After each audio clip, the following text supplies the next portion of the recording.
안녕하세요, Y편입니다. 오늘은 짧게 많은 분들이 물어보시는 사항이 하나 있어요. 30대 편입을 하는 거 과연 괜찮을까요? 라고 물어보시는 분들이 꽤나 있어서 오늘은 거기에 대해서 아주 짧고 간단하게 알아보려고 합니다.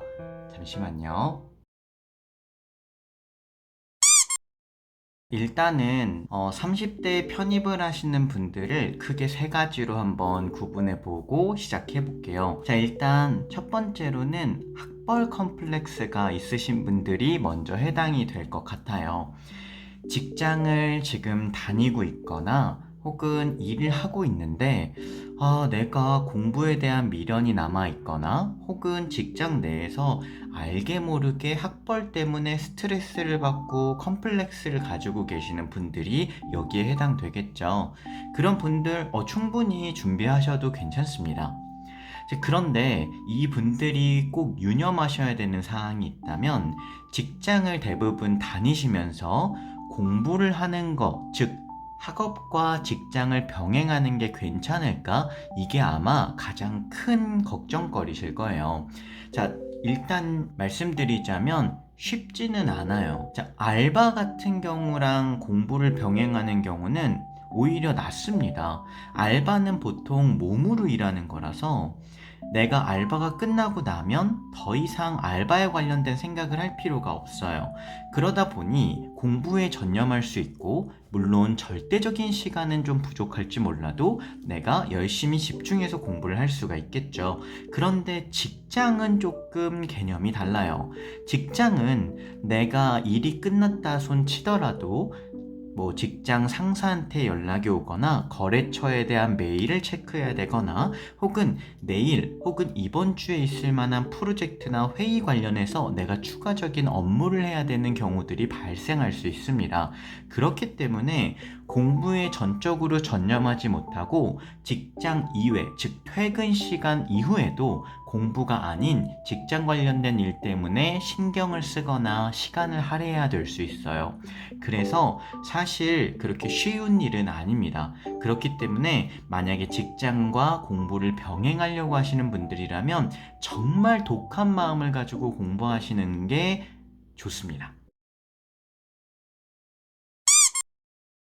자, 두 번째 부류로는 학력에 대한 컴플렉스가 있으신 분들이에요. 즉, 지금 현재 취업을 못했거나 혹은 취업을 준비하고 있어요.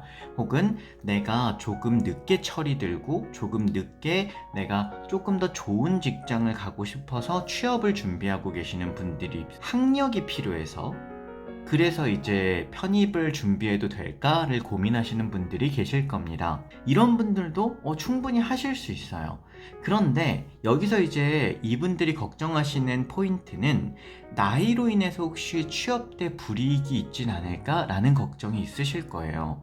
자, 당연히 나이로 인한 불이익이 어느 정도는 발생할 수 있죠. 어떤 직장, 혹은 어떤 직종이냐에 따라서 내가 달라질 수 있겠지만 분명히 나이로 인해서의 불이익은 조금씩 혹은 어느 정도는 존재할 수 있습니다. 자, 근데 이 나이라는 거 되돌릴 수 있나요? 어차피 되돌릴 수 있는 사항이 아니기 때문에 이 부분은 걱정을 한다고 해서 달라지는 건 없어요. 솔직히 얘기하면 편입이 아닌 다른 영역에서도 나이로 인한 불이익이 발생할 수 있지 않을까요? 편입이 아니라고 하더라도요. 그렇기 때문에 편입을 기왕 각오를 했다면 이 나이로 인한 불이익을 조금이라도 해소하기 위해서는 목표를 조금 더 높게 가지시는 걸 추천을 드립니다. 목표를 조금 높게 가지면 내가 나이로 인한 불이익을 조금은 더 커버할 수도 있겠죠. 내가 대략 한 이 정도 학교를 갈 거야 라고 하는 것보다 그거보다 훨씬 더 높은 학교를 붙게 되면 나이로 인한 불이익은 조금은 감소할 수 있으니까요. 그렇기 때문에 이왕 공부를 시작할 거라면 내가 나이로 인한 불이익을 깎아내릴 수 있게 정말 목표를 높게 잡아서 열심히 하자라는 각오로 시작하셨으면 좋겠습니다.